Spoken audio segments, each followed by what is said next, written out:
भले ही आप मैथ्स के स्टूडेंट हो या ना हो, हमने कभी ना कभी मैथ्स पढ़ी और कोई ना कोई शायद ऐसा टॉपिक हमसे रह गया हो। आज भी हमें अगर कभी पढ़ने को मिलता है तो हमें वो हमेशा कंफ्यूजिंग लगता है कि यार इसका एक्चुअल में मतलब क्या था।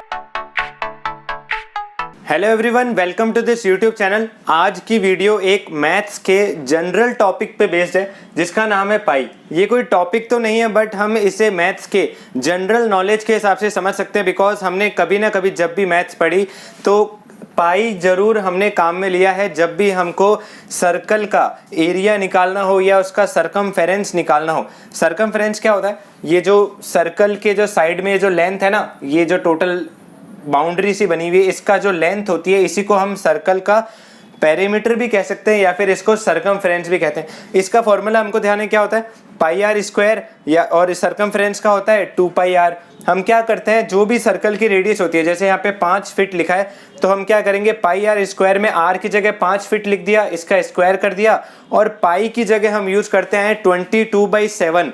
जी हाँ, हमने सभी ने ये बार बार यूज़ किया है 22/7, और हमने इसको बिल्कुल अच्छे से याद कर लिया था कि कहीं पे भी पाई लिखा हुआ हो ना, हमको उसकी जगह 22/7 लिखना है। तो हमने उसी को याद किया और सरकमफ्रेंस में भी क्या किया, 2 पाई आर, आर की जगह 5 रख दिया या जो भी उसकी रेडियस है, और पाई की जगह रख दिया 22/7। तो ये आंसर सही तो होता है, बट यहाँ पर हमको ये देखना है कि पाई जो है ना उसकी एक्चुअल वैल्यू 22/7 नहीं होती है। पाई की एक्चुअल वैल्यू अप्रोक्सीमेट हम कह सकते हैं 22/7 होती है, बट उसकी रियल वैल्यू जो होती है ना, पाई की रियल वैल्यू ये होती है 3.1415926535889। इस तरह से चलती रहती है, कोई भी रिपीट नहीं होता है। रिपीट होने से मेरा मतलब है, जैसे ये जो 22/7 लिखा है, अगर आप इसको डिवाइड करोगे ना 22 और यहाँ पे इस तरह से 7 आप इसको डिवाइड करोगे तो क्या आएगा, 7 3 जा 21, फिर 0.142857 आप इस तरह से करते रहोगे ना तो आपको ये मिलता रहेगा। इस तरह से 142857 142857 बार बार यही रिपीट होता रहेगा। तो 22/7 हमने सॉल्व किया तो हमको ये मिल रहा है, बट पाई की एक्चुअल वैल्यू ये होती है 3.14159।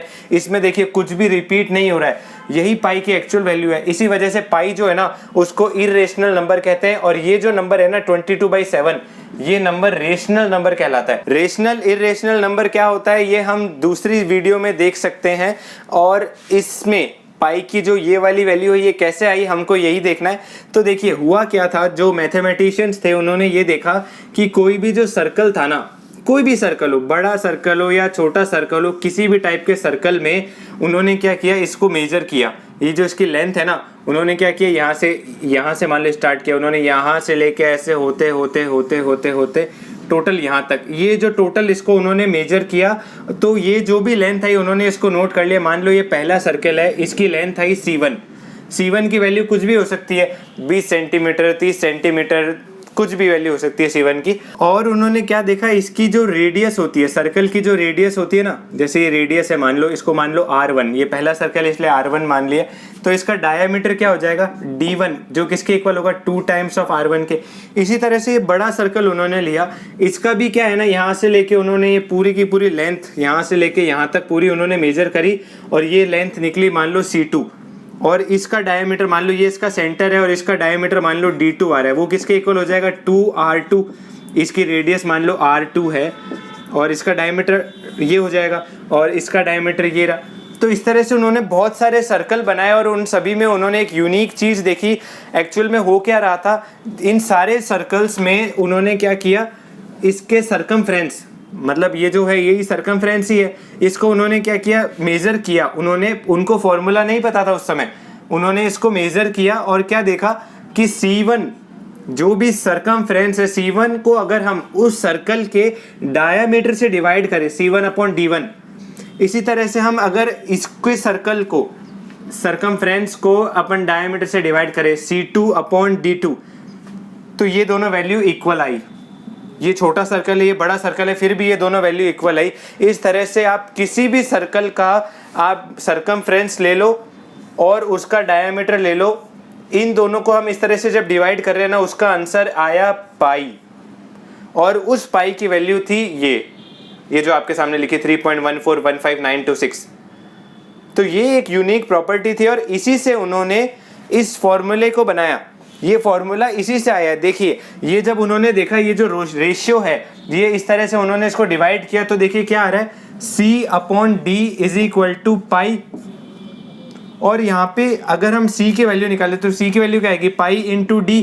और D क्या होता है, किसी भी सर्कल का डायमीटर होता है 2 टाइम्स ऑफ रेडियस, तो C क्या हो जाएगा 2 पाई इंटू 2r। इसको मैं क्या लिख सकता हूँ 2 पाई r। तो देखिए यहीं से उसकी वैल्यू आई थी। और पाई जो है ना वो पहले यहाँ से हमको पता पड़ा था कि ये जो रेशियो आ रहे हैं किसी भी सर्कल के लिए, बड़े भले वो छोटा सर्कल हो या फिर बड़ा सर्कल हो, वो पाई आ रहा है और वो पाई की वैल्यू ये होती है। और हमारी कैलकुलेशन को आसान बनाने के लिए उन्होंने पाई की वैल्यू को 22/7 लिख दिया ताकि इसकी आंसर 3.14, यहाँ पे भी 3.14 है, यहाँ पे भी 3.14 है, ये इसके आसपास आ जाए। इसलिए उन्होंने कैलकुलेशन को आसान बनाने के लिए हमको कह दिया कि पाई की वैल्यू 22/7 होती है। बट एक्चुअल में पाई की वैल्यू होती है किसी भी सर्कल के लिए उसका सरकमफ्रेंस डिवाइडेड बाय उसका डायमीटर। तो यही थी आज की बात में, हमको यही देखना था मैथ्स के जनरल नॉलेज के हिसाब से। इस वीडियो को हम एंड करते हैं और इस तरह के वीडियो जिसमें हम मैथ्स के फैक्ट्स के बारे में बात करेंगे, मैथ्स के फैक्ट के बारे में और भी आगे जानने के लिए आप इस वीडियो में या किसी भी तरह से डिस्क्रिप्शन में दिए गए मुझसे कांटेक्ट कर सकते हैं। भले ही आप मैथ्स के स्टूडेंट हो या ना हो, हमने कभी ना कभी मैथ्स पढ़ी और कोई ना कोई शायद ऐसा टॉपिक हमसे रह गया हो जो हमको जिसमें कन्फ्यूजन हुआ करता था, या फिर आगे भी आज भी हमें अगर कभी पढ़ने को मिलता है तो हमें वो हमेशा कंफ्यूजिंग लगता है कि यार इसका एक्चुअल में मतलब क्या था। जैसे कि अभी अभी आपने देखा कि पाई का एक्चुअल मतलब 22/7 नहीं था, पाई का रियल मतलब तो इस तरह से निकला था।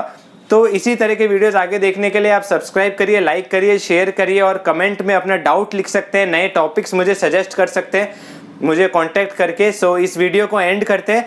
सो ओके एवरीवन, बाय।